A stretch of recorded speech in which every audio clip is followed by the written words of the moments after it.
বরফ ছাড়িয়ে এই মাছগুলো গুছিয়ে ফ্রিজে ওঠাতে আমার অবস্থা একদম খারাপ হয়ে গেছে।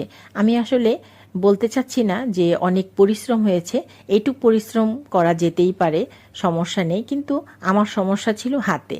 আমার দুইটা হাত প্রচণ্ড ব্যথা ছিল, তো বরফ ধরে বরফ ছেনে আমার ব্যথাটা আরও বেড়ে গিয়েছিল। এখন আলহামদুলিল্লাহ ভালো আছি।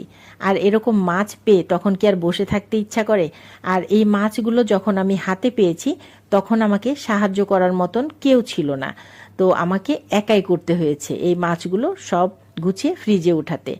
তো যাই হোক, আমি এই মাছগুলো সব গুছিয়ে ফ্রিজে উঠিয়েছি, চিংড়ি মাছ রান্না করে খেয়েছি। তো আমার ভীষণ পছন্দের মাছ। আগে যখন এই মাছগুলো এনেছিলাম, তো এই চিংড়িগুলো, গতবার এই চিংড়িগুলো একটু ছোট ছিল, তো এবারে চিংড়িগুলো দেখে আমার মনটা ভীষণ ভালো হয়ে গেছে। আর এবার প্যাকেজিংটা ভীষণ ভালো ছিল, বরফটা বেশ বরফ ছিল, এই কারণে চিংড়িগুলো বেশ টাটকা।